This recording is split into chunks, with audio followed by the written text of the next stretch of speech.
Almost every part of our daily lives relies on technology, but what if one day all of our devices suddenly turned on us? Your toys, computers, and even your blender are all out for blood, and they're going to keep upgrading into even deadlier forms until every last human is captured or killed. But listen up, because we're here to break down the mistakes made, what you should do, and how to beat the robot apocalypse in Y2K.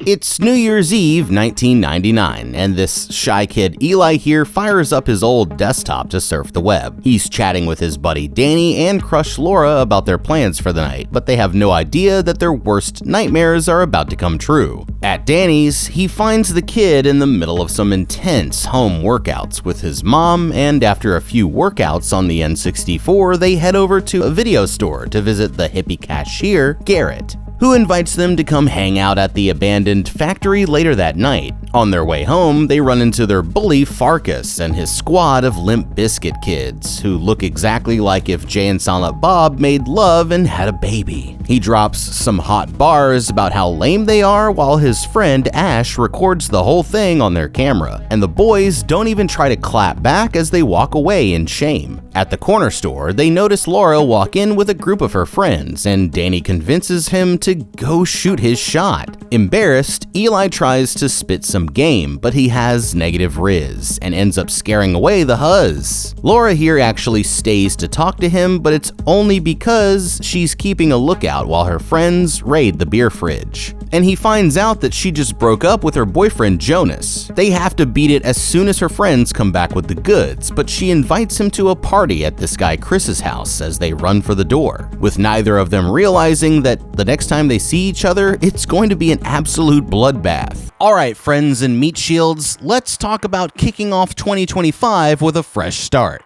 We have all these New Year's resolutions, but sometimes sticking to them can be tough. Mine is to remember to take a break from all this how to beaten and eat, and that's where Factor comes in. Factor delivers fresh, never frozen, chef-crafted meals right to your door. They have a massive menu with over 35 weekly options, including delicious choices like Calorie Smart, Keto, Protein Plus, and Vegan and Veggie. Plus, they offer tons of dope snacks and add-ons like breakfast smoothies and juices. The best part? No more grocery store trips, endless meal planning, or stressful cooking. Factor takes care of everything, so all you have to do is heat and eat within just 2 minutes. For me, Factor has been a total game changer. I used to spend so much time at the grocery store and prepping meals, which cut into my time for making these videos. Now with Factor, I have more time to do the things I love, and I know I'm fueling my body with healthy, delicious food. And between you and me,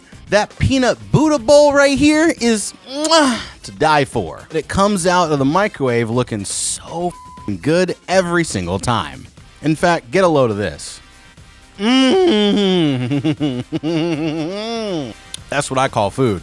Another thing I love is Factor's flexibility. Like, I can easily adjust my order size depending on the week, share meals with friends and family, or even skip a week if I'm traveling. Plus, they have tons of gourmet-style meals featuring premium ingredients like steak, shrimp, and fancy veggies. So, if you're ready to ditch the stress of cooking and focus on your health goals for the new year, then Factor is the perfect solution for you. Head over to factor75.com or click the link below and use code 50HOWTOBEAT to get a whopping 50% off your first Factor box, plus free shipping. That's code 50HOWTOBEAT at factor75.com for 50% off and free shipping on your first box. Meat Shields, don't miss out on this amazing offer. And now, let's go back to the past in Y2K. Okay, Eli and his friends here might think that they're in for a good New Year's Eve, but they have no idea that it's gonna turn into a total disaster. All throughout the day, they've been constantly ignoring the signs that something dangerous could happen. And it all goes back to what his parents said about the Y2K date switch. You see, kids, back in 1999, society ran into a problem that we honestly should have seen coming over the last 30 years. Industries all over the world became much more reliant on computers for their daily operations. These systems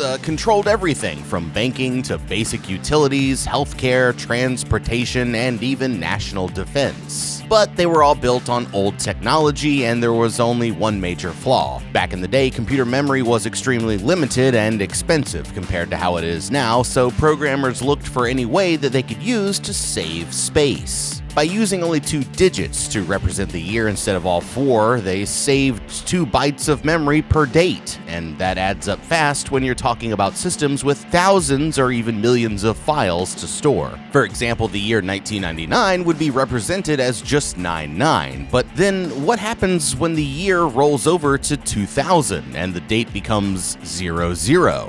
Many people feared this simple date switch could have catastrophic results, causing a total shutdown of the global economy, essential utilities like power, water, and phone lines, life-saving equipment, medical equipment, and most terrifying of all, the military defense grid. So, this year, instead of fireworks, they might see nukes going off in the sky. Of course, in our world, this didn't happen because the programmers were able to update the systems in time, but you better believe that if I were Eli here, I would be high alert for any signs that the technological apocalypse would be headed my way. Since it's New Year's Eve, he wants to head over to that party and maybe even get a chance to make a move on his crush, but going there could be an easy way to get himself killed. Think about it this way, it's gonna be a poppin' house party full of rowdy teenagers who are all on different types of substances, aka the last place you'd want to be during any kind of emergency. If something goes wrong with the communication lines, they won't be able to call for help, and the police will probably be too busy to help them out anyway. Sometimes you gotta risk it for the biscuit, but Eli here has to decide if a chance with his crush is worth risking his life over. And I hate to break it to you, buddy, but you haven't even graduated from high school yet. You'll get plenty of other chances to meet the girl of your dreams, so if it were me, I'd stay right here at Danny's house where it's safe, and deal with the FOMO as long as it means that I get to live. Otherwise, if the robot apocalypse actually does go down, they have a safe place to hide with Garrett and his buddies at the old factory. That place should be mostly technology-free, and they can set up camp while they wait to see if anyone else survives. Back at the crib, they finally decide to boss up and hit the party, but that right there was their biggest mistake. The boys arrive on the scene dressed in their finest drip, and with a glimmer of hope in their eyes that maybe, just maybe, one of them might actually talk to a girl. All the usual cliques are showing out. There's the popular kids, the raver kids, the hip-hop kids, the swing kids, and of course everyone's favorite, the Limp Bizkit squad. But our boy Eli here has his eyes on the prize. They're chilling in the living room when the CD skips, and Danny sees this as the perfect opportunity to throw on their badass Y2K mix. He immediately starts popping off to Cisco's generational anthem, the Thong Song. And within a matter of seconds, the entire room starts vibing along with him, causing Eli here to feel a bit left out. In the hallway, he finds Laura standing by herself and decides to try talking to her again. But before he can make any progress, Chris and his gang of buddies show up and drag the girl away. Before he leaves, the jerk doubles back and lets Eli know not to get any ideas because he's already planning on getting with Laura himself. While the Limp Bizkit kids are busy arguing about who has the best taste in music, he finds Danny here still macking it with the ladies. All of this newfound popularity must have gone to his head because now even he's dissing Eli in front of the girls, telling them all an embarrassing story about a time that he pranked Eli into drinking piss. Frustrated, Danny here calls him out for being too much of an introvert, but it only hurts the kid's feelings even more, and he walks away feeling like everyone is turning on him. Walking upstairs, he starts looking for Laura in one of the bedrooms, but luckily, the only people up here are her friend Rayleigh and some guy. He finds his crush back in the kitchen, but shit, she's making out with that asshole Chris. Poor guy can't catch a break. Even Danny is finally getting some action, but it looks like Eli's going another new year without getting a kiss. Coming over, he apologizes for acting like such a jerk, and the two of them agree to stay friends, but that's when the clock strikes midnight, and completely out of nowhere, the power to the house suddenly goes out. It seems like no big deal when everything comes back just a few seconds later, until they hear someone shouting for help from upstairs. Rushing up there, they find this guy just chilling in his underwear with a piece of the ceiling fan sticking out of his head, but they have no clue what really happened. Rayleigh here tries to explain that the bed launched him into the ceiling, but the others are all convinced that she must be on something, when all of a sudden, a f***ing Power Wheels Barbie Jeep drives itself into the middle of the crowd. Confused, everyone stands there mesmerized, as it turns to focus on this lax bro. But nothing could prepare them for what's about to happen next. Reaching up with a pair of Lego arms, it pulls out a can of hairspray and a lighter and hits him with a classic "You've got mail," before absolutely torching his head like the world's crispiest marshmallow right in front of their eyes. That makes 2 down with 10 more to go, and the rest of the kids scream as they run for their lives, but they have no idea that the robot apocalypse is about to begin. Okay, somebody called 911 because shorty fire burning on the dance floor, am I right? You guys still got 9 years before that one comes out, but trust me, you're gonna love it. Back to the demonic BattleBot. I think it's time for C-3PO to C-3P Go, and the good news is that this thing's more like some little kid's Kinect's toy than anything built by Boston Dynamics, so it shouldn't be too difficult to take down. Let's start by taking a closer look at what we're up against here. It looks like a bunch of different electronic devices from the house all fused together to create some kind of deadly robot that can move, identify targets, and even attack all on its own. That's a pretty terrifying concept, but if you look at this death machine as a combination of individual parts, then defeating it should be no problem. The bots here aren't made with advanced materials or built-in weapons like the T-1000, so they can only use whatever scraps they happen to find lying around. In this case, the bot used a can of hairspray and a lighter to give it a ranged attack, but this dude had plenty of time to just dive out of the way before it started spraying. The maximum range on an improvised flamethrower like this is only about 5 feet at most, and these toy trucks for little kids are built for safety first, not quick acceleration, so with a little fancy footwork, he could have easily ducked the blast and gotten out of range before it could readjust itself to attack again. Speaking of flaws in its design, this thing may have a computer for a brain, but it's mostly, it's literally made out of plastic and Legos. I mean, look at it. A 6-year-old armed with a wiffle ball bat could stand a reasonable chance against this thing, so there's no reason why an entire room of high school seniors couldn't have avenged their fallen comrade. Off the top of my head, I'm thinking that you could totally destroy the Lego arms with nothing but a quick body slam, and then just quickly unplug the battery to the Jeep so that it can attack again. Regular brute force should do the trick, but you can give yourself even more of an advantage by targeting the bot's most critical components. It looks like it's using the laptop's built-in webcam to see, so even if you can't destroy it, you can always throw a sheet or a blanket over the camera so that it can't see. I mean, it's 1999, my boy. And that would give you plenty of time to escape while it struggles to get the sheet off. That would be simple enough if it was the only robot, but as we're about to find out, it turns out that Y2K came true, and now every electronic device in the world is officially out for blood.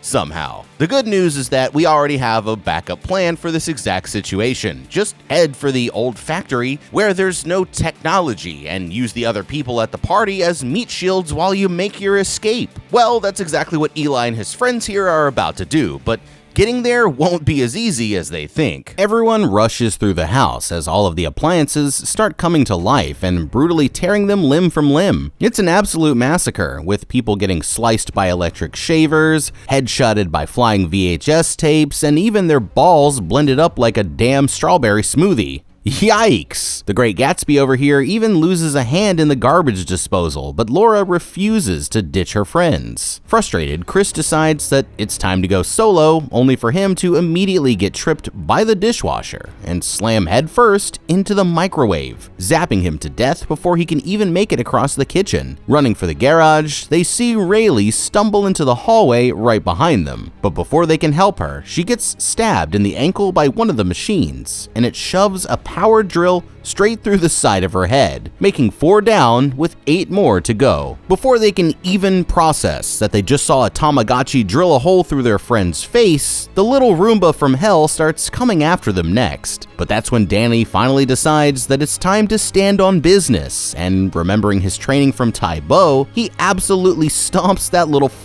out right there on the floor. After defeating his enemy, this guy CJ here finally lets them into the garage, and it looks like these 4 plus 2 of the Limp Bizkit kids are the only survivors, but they won't be safe for very long. The group starts arguing about what could have caused their appliances to go rogue, but Laura here already has it all figured out. Besides just being one of the popular girls, she's also a low-key computer genius, and she explains that it must be a virus sent by a self-aware AI to take over every electronic device on the planet. Their hiding place won't hold out for much longer, and Farkas here suggests hotwiring the car to escape, but they're worried that it might try to kill them if they turn it on. They'll only be safe if they get to a place with no electricity, and that's when Laura remembers the old factory on the edge of town, where her ex Jonas hangs out with his hippie friends. The bully starts giving them a hard time again, but Danny here finally decides to stand up to him, and he respects it enough to go along with their plan. It's not a minute too soon either, because just then one of the killer robots starts breaking down the door, grabbing a bunch of skateboards, bikes, and rollerblades from some non-motorized transportation.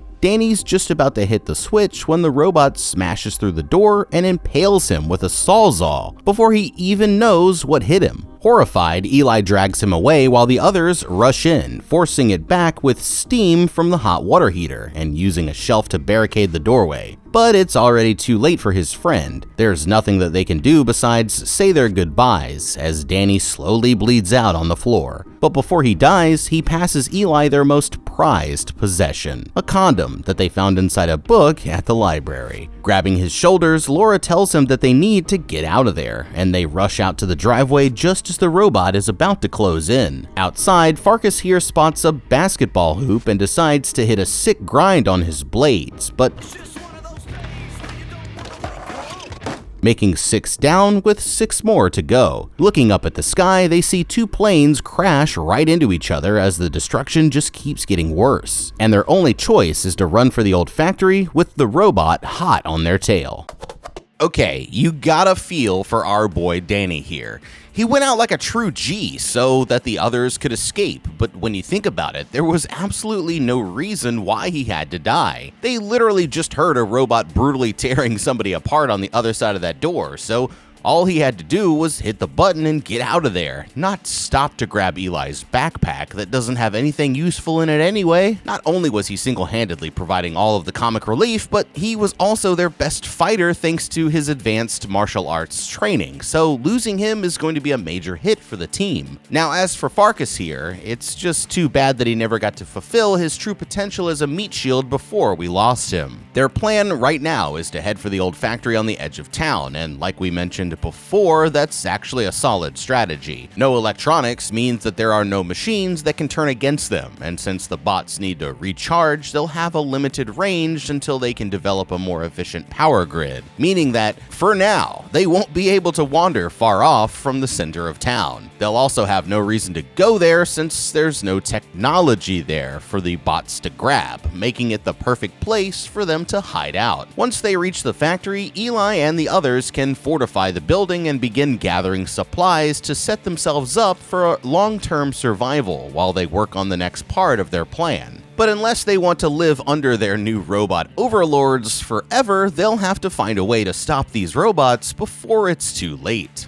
During their last encounter, they noticed a few important details about how these robots operate. When the robots first attacked, Laura here quickly figured out that the AI is controlling them using the internet, so if they could find a way to disrupt the robots' connection to the network, then they could use this strategy against them in the next fight. Using their computer skills, Eli and Laura here can easily put together a signal jammer out of scavenged parts. They'll need to find a transmitter from a radio or a walkie-talkie, tune it to the frequency that the bots are using, boost the signal to its maximum power, and modify it to emit constant static by removing its modulation circuit. By attaching an antenna and a portable power source like a car battery, they can create a device that interferes with the bots' signals over a certain area, allowing them to temporarily shut down any robots that attack them with nothing but the push of a button. When they escaped from the garage, they also noticed the robots stop to pick up Farkas' beeper. It seems like they're constantly trying to upgrade themselves with any technology that they find lying around, but this is just another opportunity for us to exploit. What we're going to do here is find any useful electronic device that the bots haven't picked up yet and rewire them using capacitors from disposable cameras to emit a high-energy pulse. Then we can leave them all around town like little landmines, and when the robots pick them up, it fries their circuits from the inside, helping cut down on their numbers one machine at a time. As soon as they're a safe distance away, they decide to stop at a campground where Eli smashes the hell out of his boombox. When the others ask him what he's doing, he reminds them that any of their electronics could turn evil, and that's when he remembers that Ash here is still holding on to their camera, but they refuse to destroy it because it has videos of their friends. After a quick pit stop at the cabin, they get back on the trail and keep heading towards the old factory, having no clue that one of the robots is already watching their every move. The other two are still arguing about music, but the one thing that they can both agree on is that it's weird to be teaming up with Laura here when she didn't even know their names until a few hours ago. She says that it's not her responsibility to know everyone at school, and sometimes it feels like people hate on her just because she's popular. But they think her problems sound pretty minor, especially after reaching the top of a hill and seeing their entire town go up in flames. When they finally make it to the factory, they find their buddy Garrett from the video store chilling with a bunch of his hippie friends. Laura gets nervous when she realizes that her ex isn't with them, but the guy shows up a second later carrying an entire basket of freshly picked berries. And to Eli's dismay, he's pretty much the most heroic dude in the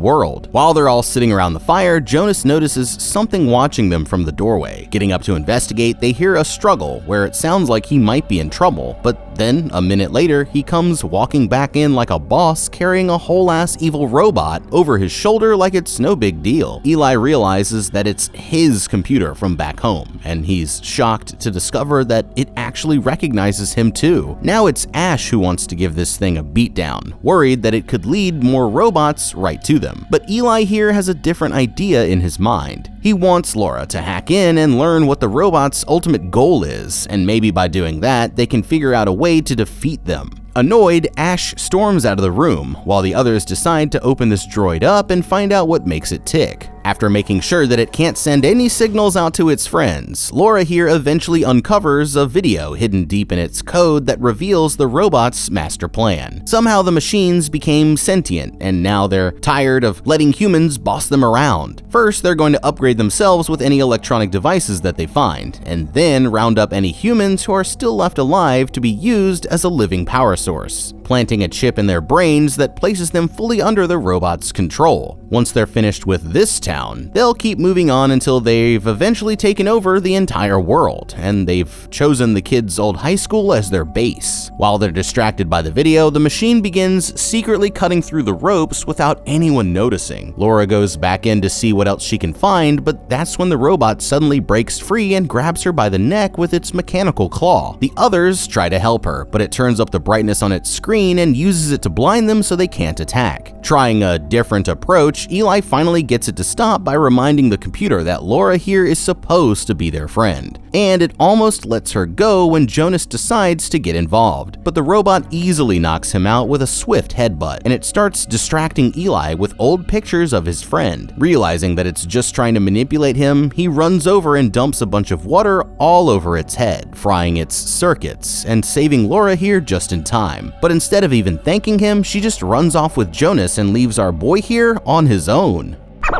Okay, it might look like the danger is over for now, but these kids still need to be careful. Laura here says that she blocked the bot from sending or receiving any signals, but that was only after it already followed them to their camp, and what makes this really dangerous is something that they learned while digging through its code. The machines are operating on an interconnected superconsciousness, where instead of acting independently, they all share a single unified mind. With the master AI controlling them, they can instantly share information with every other bot in the network, which means that if one robot knows where you are, then all of the others immediately know as well. There's probably another squad of them already on their way to round up or kill whoever they find. Now they just need to build themselves with scavenged materials. And we can take this factor and turn it into their greatest weakness, because if the main computer goes down, then we can take them all out in a single move. Thanks to the video, we know that the bots have set up their central base back at the kids' old high school. The kids know the layout of the school, so while their friends distract the main force of robots, they can sneak in and literally destroy the mainframe by just smashing it with a baseball bat or lighting it on fire. If they can build a a signal jammer like we mentioned before, then they can walk right up to it without even the robots touching them. Since the AI is connected to the school's computer network, all they need to do is get to the computer lab, flood the system with tons of massive dummy files, and then route them directly to its main processing unit. Laura can potentially hack in and identify the communication protocols that the AI is using to control its minions. By mimicking these control signals, she can order the bots to turn all on each other, and in the chaos, they'll get a clear shot at the mainframe where they can take it down for good.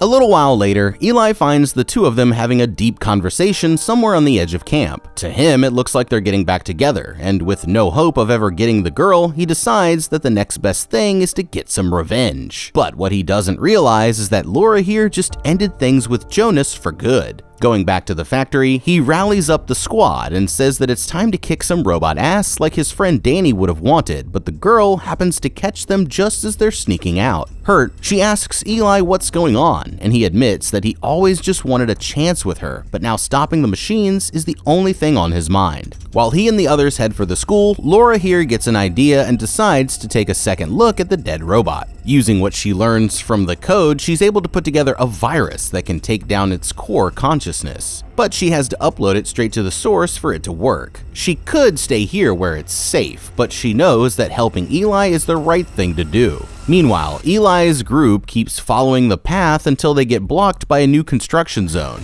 but that's when they hear something big headed in their direction. Turning around, a pair of bright lights appears from the darkness, and they realize that it's the same killer robot from before, now with even more deadly upgrades. They all stand there terrified as the robot closes in, but Ash runs up and blocks the attack with their camera at the last second. Annoyed, the bot launches out a bunch of wires and starts trying to pull the camera into its body, but CJ here grabs a wrench and uses it to chop the cables just in time. Stumbling, he falls to the ground as the bot goes after him instead, but Ash decides to let it have the camera if he wants it so badly. Just when it looks like they're out of options, someone distracts the machine by nailing it with a rock. It's Laura and Garrett here to save the day, or at least that's what they think. But the DIY Decepticon here has other plans. Telling the others to stand back, Garrett starts powering up like he's playing a game of Pac-Man. Locking in like he's Neo from the Matrix, he charges at the giant robot without a moment's hesitation,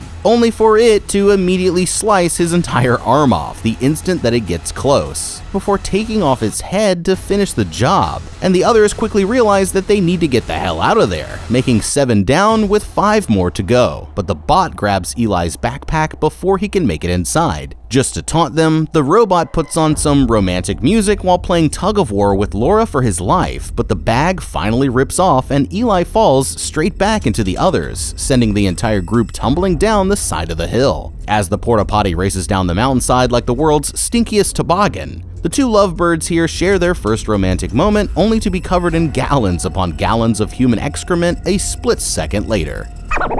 Okay, just when I thought that Garrett had to be the stinkiest guy in town, he probably smells like the Macy's perfume section compared to Eli and his buddies over here. They might have survived, but I think it's safe to say that things aren't exactly going to plan, and as the bodies keep piling up all around them, one thing is painfully clear. Eli, you up, my guy. So now all of a sudden you want to start fighting back, but where was that energy when you were cowering behind Danny while my boy was curb stomping evil R2-D2 into oblivion? The poor guy would still be alive if you just locked in a little bit sooner, but now you want to crash out because you saw the girl of your dreams getting the moves put on her by 2 different dudes in the same night? You literally saved her life from a killer robot, my dude. That should have been enough to get out of the friend zone right there, but somehow you still fumbled the bag and then proceeded to get all butthurt while you stalked her from the woods like some kind of creep. The worst part is that you walked away just as your dream girl was finally breaking up with Jonas, but you were too salty to even ask what happened. So instead, you leave her at the factory where it's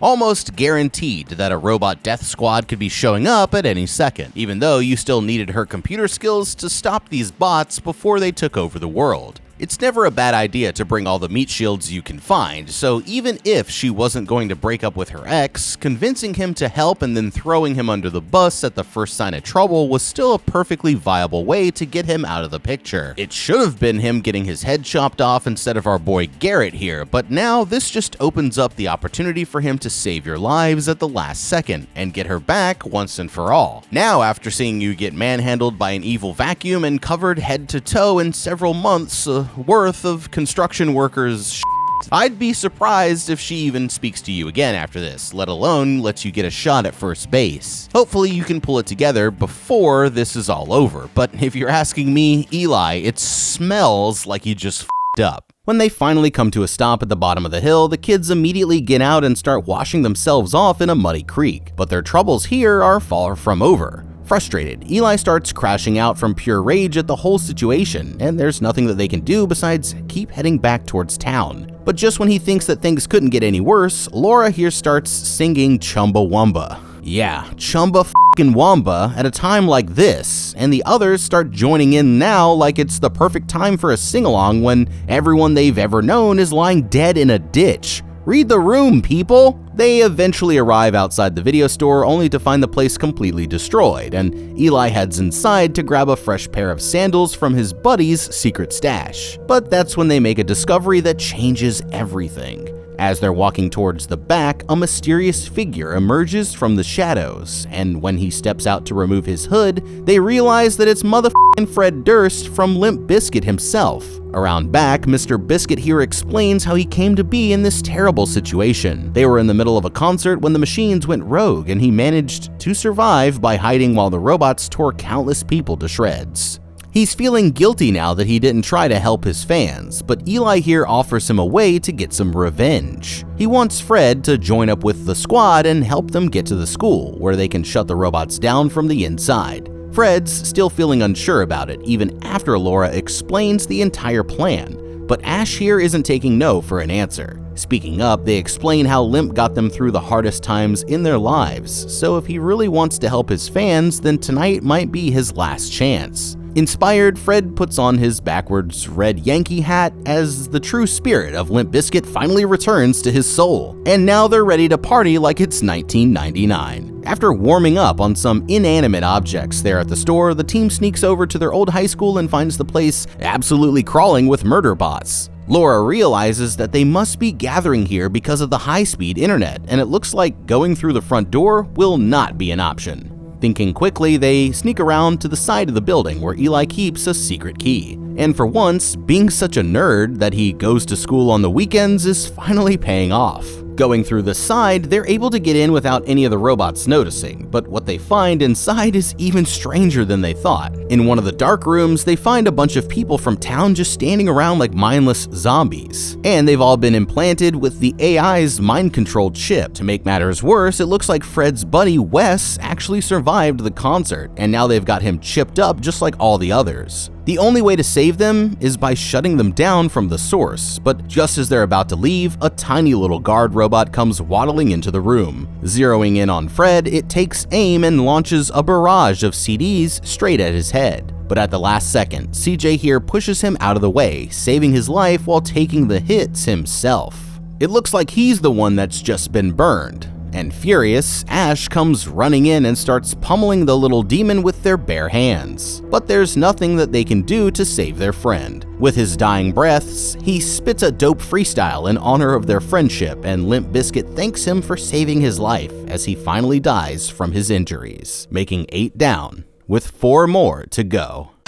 Okay, this plan is falling apart already, and their first mistake was going to the school without taking any gear or supplies. When they were back in town, they had plenty of time to scavenge for weapons to protect themselves, and personally, the first place that I would have checked is the local police station. They could find guns, tasers to jolt the bots with electricity, body armor, and helmets to protect them from attacks, and even flashbangs to temporarily blind the machines during an ambush. The problem now is that they're so focused on their original plan of uploading the virus that they're missing a much easier opportunity, and it all comes back to one quick moment at the factory. When the bot was holding Laura hostage, Eli finally managed to take it out by dumping water on its head, so All we have to do is use the same idea but on a larger scale. Because of fire codes, every school in America is required to have a fire suppression system that uses automatic sprinklers. What they need to do is start a small, controlled fire using materials that they can find in the cafeteria, which should set off the alarms and activate those sprinklers. This would instantly soak all the bots in water, frying their circuits while leaving the mainframe completely defenseless, and all without putting any of the microchipped humans in danger, just in case we can still save them later. But if they're captured or their plan fails, there's still at least one last strategy that they can try, and it's a 4D chess move so unexpected that the bots will never see it coming. We know that the machines are microchipping humans, assimilating them into the network and using their brains for additional processing power, but the thing is, there's no brain out there quite like my boy Fred here. This guy made fighting the system and sticking it to the man into his entire personality, so if there's anyone who can resist the robot's mind control, it's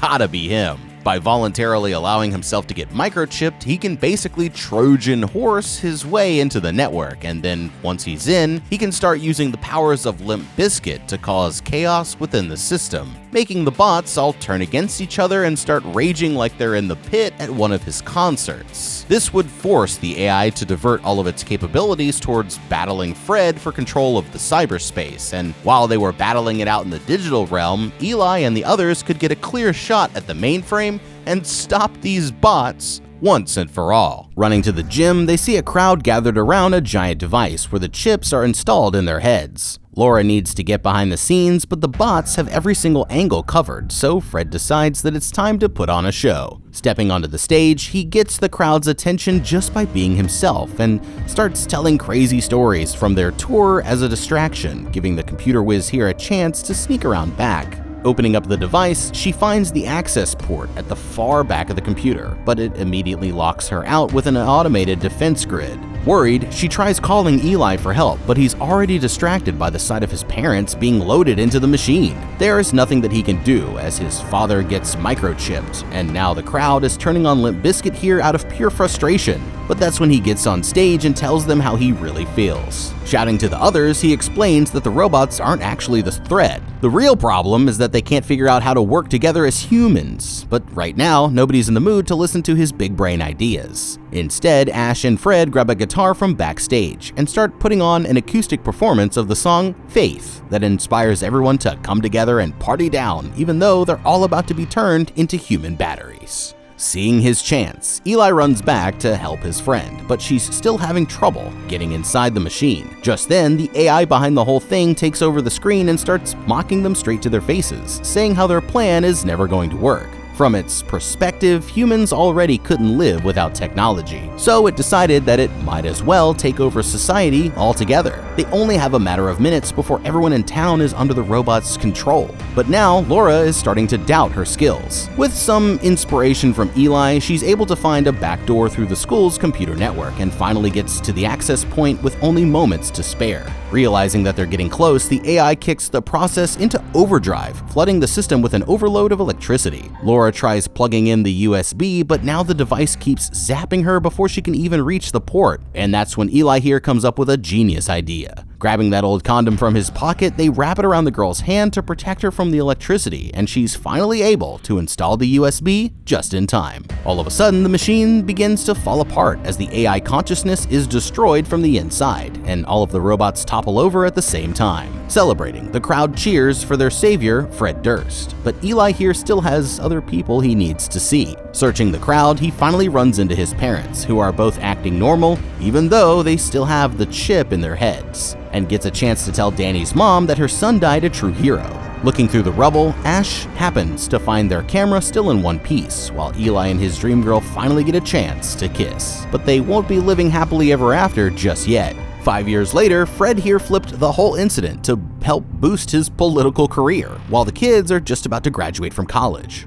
They stop by Danny's grave to pay their respects, but just as they're about to leave, a mysterious robotic face shows up on Ash's iPod, and it looks like the evil AI is just waiting for its chance to return. Wow, Y2K. What a silly movie. But I enjoyed it. Fred Durst he made the picture for me, honestly. And it was cool seeing all the like throwback jokes. I actually remember when Y2K happened. I was a lad, and it wasn't that scary, trust me. But anyways, if you would have done anything differently in this video, let me know down in the comments below. Thank you so much for watching. Leave a like and subscribe, and check out that How to Beat playlist for more videos just like this one. I'm the Guy. We'll see you in the next video, and have a damn good day.